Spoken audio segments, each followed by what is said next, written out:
শিৱসাগৰত বানাক্ৰান্তৰ বাবে বিনামূলীয়া চিকিৎসা শিবিৰ দেৱোত্তম ফাউণ্ডেশ্যনৰ উদ্যোগতে চিকিৎসা শিবিৰৰ আয়োজন কৰা হৈছে। দৰিকাপাৰ নাওজান গাঁৱত আয়োজন কৰা হৈছে এই শিবিৰ। ডাক্তৰ দেৱোত্তম অসমে বিনামূলীয়াকৈ প্ৰদান কৰিছে চিকিৎসা সেৱা। শিবিৰত বানাক্ৰান্ত লোকসকলক কৰা হৈছে স্বাস্থ্য পৰীক্ষা, লগতে বানপীড়িত ছাত্ৰ-ছাত্ৰীৰ শিক্ষণ সামগ্ৰীও বিতৰণ কৰে। বানপানীৰ পিছত স্বাস্থ্যৰ প্ৰতি সতৰ্কতা অৱলম্বনৰ আহ্বান জনালে চিকিৎসকগৰাকীয়ে, যাৰ বাবে এনেধৰণে শিৱসাগৰত বিনামূলীয়া চিকিৎসা শিবিৰ আয়োজন কৰে। ডাক্তৰ দেৱোত্তম অসমৰ এয়া হৈছে মহানুভৱতা। দিল্লীৰ পৰা আহি তেওঁ অসমৰ বানাক্ৰান্তৰ কাষত আহি থিয় হৈছে আৰু দেৱোত্তম ফাউণ্ডেশ্যনৰ উদ্যোগতে এই চিকিৎসা শিবিৰৰ আয়োজন কৰা হৈছে। দৰিকাপাৰ নাওজান গাঁৱত এই শিবিৰৰ আয়োজন কৰে। লগতে দেৱোত্তম অসমে বিনামূলীয়াকৈ প্ৰদান কৰিছে চিকিৎসা সেৱা। যিসকল লোকে শিবিৰত বৰ্তমানেও আছে বা শিবিৰত থকা বানাক্ৰান্ত লোকসকলক স্বাস্থ্য পৰীক্ষা কৰিছে বিনামূলীয়াকৈ, আনহাতে ছাত্ৰ-ছাত্ৰীসকলকো শিক্ষণ সামগ্ৰীও বিতৰণ কৰিছে। বানপানীৰ পাছত কি সজাগতা অৱলম্বন কৰিব লাগে, স্বাস্থ্যৰ প্ৰতি কেনেধৰণৰ সতৰ্কতা অৱলম্বন কৰিব লাগে, সেই সন্দৰ্ভত চিকিৎসকজনে প্ৰদান কৰে পৰামৰ্শ।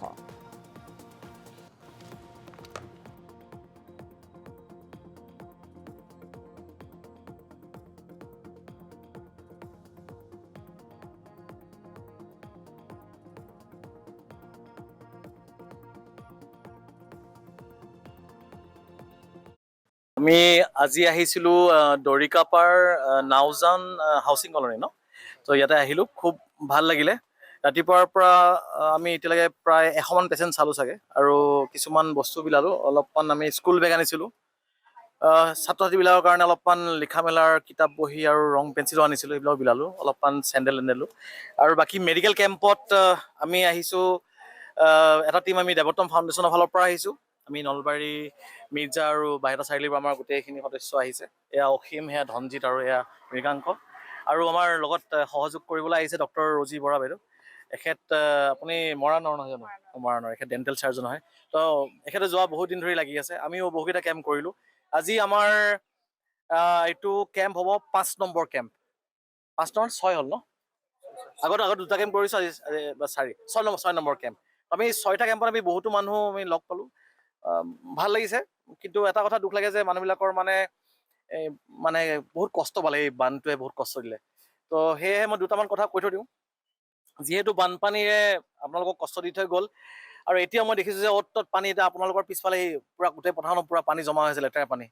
মানুহে কৈছে যে এইবিলাক বহুত বেয়া বেয়া গোন্ধায়, আৰু চবৰে এতিয়া ভৰিৰ কিবা কিবি ইনফেকশ্যন আৰম্ভ হৈছে।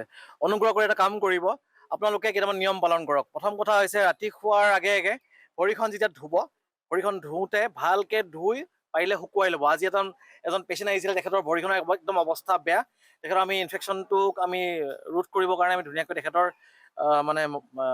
ড্ৰেছিং কৰি দিছোঁ।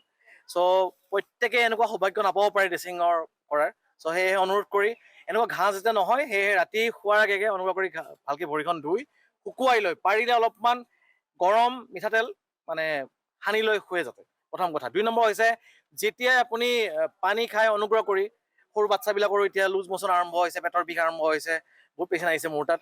অনুগ্ৰহ কৰি যেতিয়া পানী খাই, পানীবোৰ যাতে উতলাই লৈ চেঁচা কৰিহে খায়। উতলাই লৈ চেঁচা কৰিব, উতলাওতে বহুতো বেক্টেৰিয়া ভাইৰাছ তেনেকৈ মৰি যাব। 2 নম্বৰ। 3 নম্বৰ, এতিয়া আপুনি দেখিছে চাগে বহুত মানুহৰ জ্বৰ, চৰ্দি, কাহ হৈছে, কাৰণ এইবিলাকে ভাইৰাছ বেক্টেৰিয়াও লৈ আহে। তো ভয় খাব নালাগে, মেক্সিমাম ভাইৰেল ডিজিজৰ কাৰণে এইবিলাক জ্বৰ হৈ আছে। চ' অনুগ্ৰহ কৰি, কাৰোবাৰ যদি জ্বৰ হৈছে, ফটাফট এণ্টিবায়'টিক খাই নিদিব, সেইটো ভাল কথা নহয়।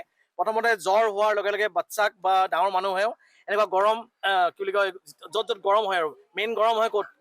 কপালত, কাষলতিৰ তলত, বুকুত, পেটত, এইবিলাকত।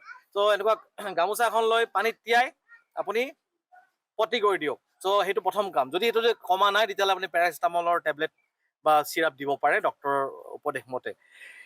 তাৰপিছত যদি ভাল নহয়, তেতিয়া ডক্টৰৰ পৰামৰ্শ মতে আপুনি এণ্টিবায়'টিক দিব পাৰে।